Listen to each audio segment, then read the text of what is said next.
So if you watched my previous video with Xevious, you probably noticed that in the gameplay video footage, it didn't look quite right. It was too lime green. It was too bright. And actually, that's exactly the problem was. It was too bright. I had the brightness set too high. And I probably really should have re-recorded it. This is footage I took just today, and you can see that it looks bright. It's the same method I used recording Steam devices, but it's just the proper level of brightness. So I apologize for that, but it also set off something in my own mind about what the best way to play these games back in these videos. It's tough because I've been primarily using the Retro Entertainment System Plus with the Famicom adapter, and that's not original hardware. Now, I mean, the first clone I ever bought was the FC Mobile, and if you ever toyed with that, that's pretty rough going back then. The color palettes were really wrong, and the sound and compatibility was terrible.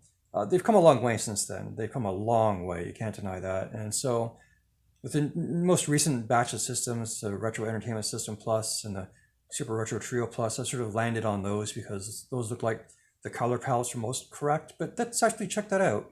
I got these set up side by side, and I'm going to be checking out with these games that we're probably all very familiar with, the original Super Mario Brothers and Super Mario Brothers 3. I took some screen caps here from the original Super Mario Brothers. This is footage from the original NES, a picture from the original NES. You can see the fuzziness in the composite video really bothers me. I like my new TV that I'm using for gaming. It's a Samsung, but it does not do audio, analog especially well, analog signals. The composite video looks really rough, whereas on the Retrobit through HDMI, everything is so sharp, way sharper than I thought it would be for such a cheap, inexpensive system. To get that sharpness of the picture amazed me, and that's a lot of the reason why I'm sticking with this, or have stuck with this up to now. Now, bouncing over to the video, I'm going to skip over to the video footage right now. All right, here we are. We got Super Mario Bros. 3 loaded up on both our NES and Retrobit. This is the NES you're looking at right now through composite video. From this size and distance, I doubt you'll be able to see a lot of the fuzziness on the screen. In fact, actually, this looks pretty good at the moment. So let's go to the overworld. And primarily what we're going to do is just listen to music for a little bit right here.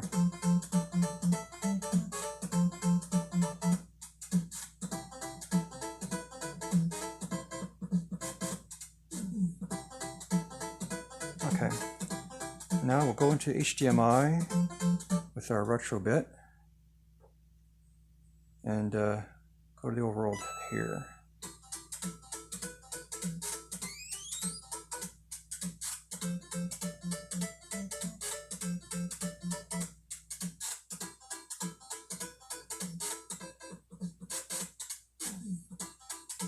No, I'm sure you can hear the difference in the music. The quality of the music is not as good here. I wouldn't deny that for a second.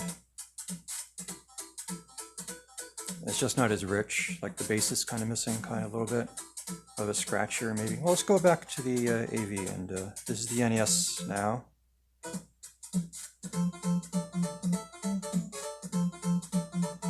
It's actually louder, which is part of the thing, is the composite audio signal is obviously louder than the HDMI audio, so I think that's part of the difference too. But let's check with some of the color. I'm going to go into the level. And you probably know which part I'm going to check out in a minute here. Yeah, this composite audio is very loud. Okay, this is where I wanted to get to. Okay, so here we got the white, the pink, the greens, blue of the sky, the orange on the ground. So I'll just take that all in for a minute.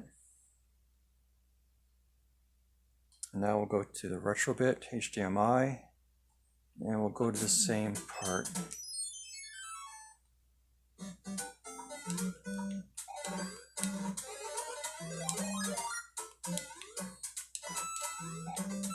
Here we go.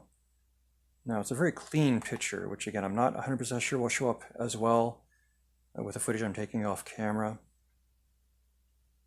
There we got the whites, the pinks, the greens, the sky. Now to me, this looks really close. I'll go back to the NES.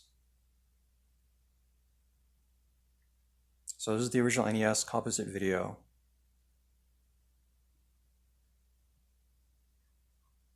And this is the HDMI again, Retrobit.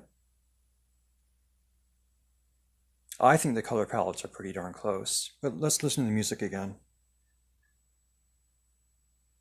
So again, this is, okay, this is the retro bit.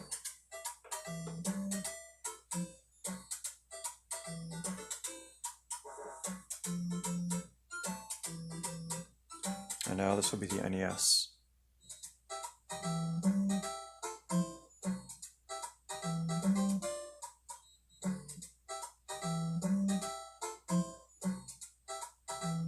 You can really hear the steel drum is really, really good on this, eh? So let's go back to the retro bit and see how well that hear the steel drum on this.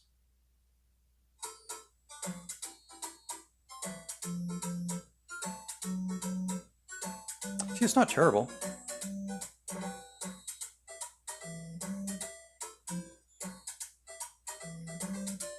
They're coming out as side-by-side comparison. I'm not going to say there is no difference, because obviously there is a difference, especially in the music. But it's just a question of, how much of a difference, and it's...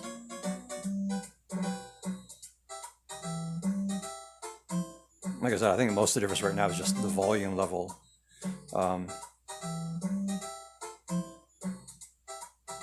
And even the brightness, like if you think about the TV display, this is composite video running in dynamic mode. Let's get it to standard. Because standard, it gets darker, but it also subtly changes the color palette a bit, right?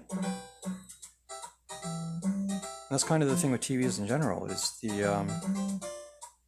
there's a lot of things that change your perception of color. So again, that's the NES, and this is the retro bit.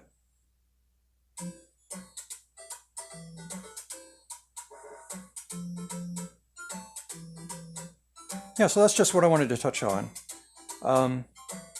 Because like I said, going forward, I'm still probably going to end up using the retro bit. Like getting the cartridges in and out of the NES is a bit of a struggle. It's a relatively new pin connector in the NES. It's not the original pin connector. I got a new one in there. It's a pretty tight grip. And think about just getting regular cartridges in and out of there with a little ribbon that you have to pull on the Famicom adapter. It's just going to be too hard. It's too tough. I mean, even with the subtle differences between these two, I think I'll take the convenience and the cleaner picture of the retro bit. But I'm glad I have my original NES. And, actually, let's just wrap this up. We'll take you out of this. And thanks for watching so far. All right, so that was the video I took. And again, a big problem with all this, either way, is that I'm recording off the TV. I know that's rough. Right now, until I can afford to get a direct capture solution, that's the way it's going to be for now. And truthfully, if we're talking about the best way to play these games back, you're almost better off sticking off with emulation, because you get both the best reproduction and color and sound, and you get the sharpest picture and the most options. But that's not as fun as collecting cartridges and stuff. So I guess there's no simple dead set solution to this, other than I'm probably going to stick with what I'm sticking with up till now, for better or worse. And I apologize if not using original hardware kind of rubs you the wrong way. It even bothered me a little bit with the Xevious video, looking back on it. Although again, the main problem with that was just the brightness that I had it set to. And that's not a hardware issue, it's just my recording issue.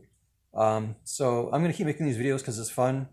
And, I'm not going to let the perfect be the enemy of the good. Hopefully these videos will get better once I get some other gear that I can actually take proper recordings with. And we'll see how it goes from there. But anyway, thanks for watching this video so far. I know I was rambling a bit, and maybe it's not that important or even interesting, but I wanted to do it for myself, just to explore the issue of emulation and the clone hardware and original hardware. So anyway, thanks for watching this, and I'll catch you on the next video. Thanks.